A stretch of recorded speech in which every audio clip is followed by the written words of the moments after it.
students seem to have a hard time calculating their grade in our class, so I thought it might be a good idea to make a little video talking about it so that you can calculate your grade anytime in the semester. We use what I thought to be the easiest method of calculating your grade, which is sum total of points. So as you go through the semester, every assignment you submit and get graded just increases your point total until we get to the very end. And at the very end, you've got all the points that you're going to be able to earn. I take that grade and I apply it to our syllabus. It's right in our syllabus. Can I hold a syllabus up? It's right close to the camera. It's right here. I'm finding the syllabus. Let me get the syllabus and show you. Just as an example, you know, it's right here. Okay? That's the point total. That's what you want to know in the end. Now, as we go through the semester, you're going to look like you have an F all the way through. Because, you know, an F is 359 points. It takes a while to even be able to earn 359 points. You take test 1 worth 100 points. You take test 2 worth 200 points. You take test 3 worth 300 points. You could have made 100 on every single one of those. And I'm just using this, I don't even know what this is, but you could have made 100 on every single one of those and it still looks like you're failing. You're not failing.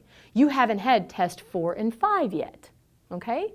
And 4 or 5 are going to put you way over that number, right? Or any of the other assignments. So how do you know at any given moment where you stand? Well, when students ask me this, first thing I do is I go to Middle Grade Book and I see your grades. And if you have all B's on your tests, and your assignments are in the same general range, you have a B. So, you know, I just eyeball it. Now, if it looks like it's on the border, then I might do some math. And the math I do is what I'm going to show you now. But otherwise, I eyeball it. Now, when it gets closer to the end of the semester, when students really start worrying about their grade, I may take a different approach. I may take an approach to say how many more points you need to earn to get the grade you want.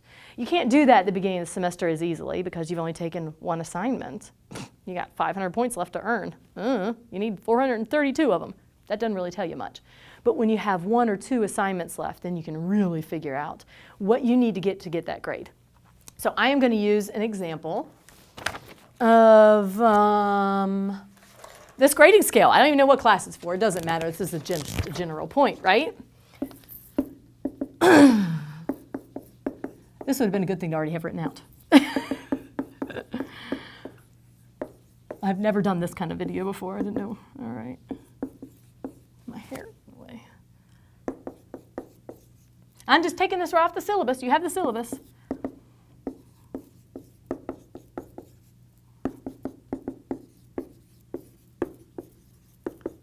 Okay, so this is the grading scale, let's just say, for your class.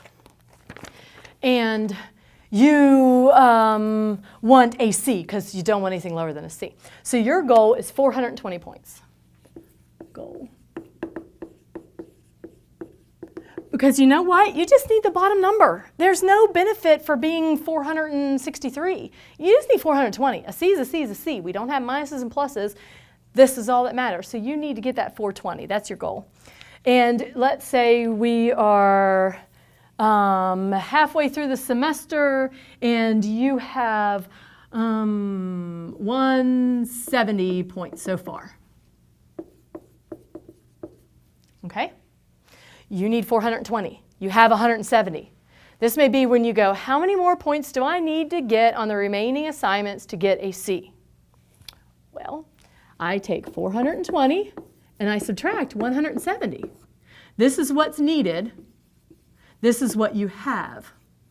Okay? Now watch me not do math on camera.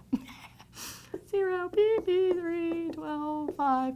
You need 250 more points to get a C in the class. If there are 300 points left, let's say there's, okay, now this is another thing you got to do. You got to look on your schedule, okay, and see how many more assignments there are in the semester. You have the schedule for the entire semester right there in front of you. So, and you know that Forums are worth a certain number of points. Tests are worth a certain number of points. None of that changes. They're all worth the same amount. Article quizzes are worth the same amount. All these assignments keep the same point value. So if you have 3 forums left, then you have 3 of those, times whatever the point each one's worth. 15 points usually for them, so 45, all right? So you see how many more assignments you have left, which will tell you how many points are possible left for you to earn, okay? Let's say we have 300 more points to earn in the class. That's what I looked at the assignments, that's what's left.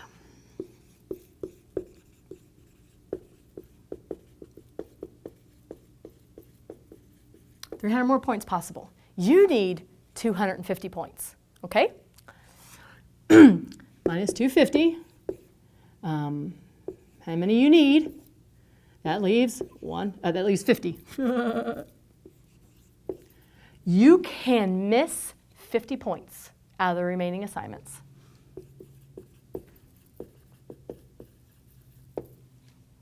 You can miss 50 and still have a C out of all the points that are remaining. So, like forums they're participation points. Unless you forget one, you should get all your credit for forums. What else do we do? Article quizzes in some of your classes. Some of your classes don't have article quizzes. But they're kind of wild cards because, you might not earn all 20 points in those. And tests are wild cards. You might not earn all your points in your test. But what I do when I see a student only needs 50 more points, I look at the assignments that they should get full credit for. Okay, you should get full credit for your forums or whatever. And then just, count those like they're not going to go into that 50 total that you can miss. So I leave the 50 points that you can miss for the unknown assignments, like the tests and the quizzes that you don't have control over.